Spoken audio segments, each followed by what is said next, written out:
झाडांचं स्ट्रक्चर अशा पद्धतीने आपण तयार करत आहोत।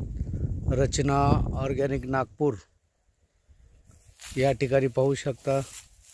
हे बुडावरती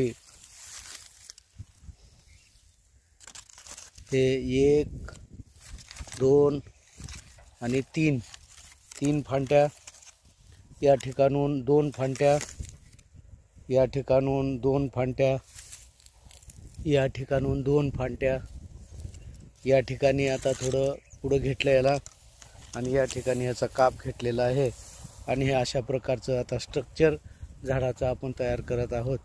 डॉक्टर कापसे साहेब यांनी हे अशा प्रकारचं स्ट्रक्चर करण्यासाठी मागच्या 11 तारखेला दिलं होतं, त्याप्रमाणे आता हे काम चालू केलेलं आहे। धन्यवाद सर।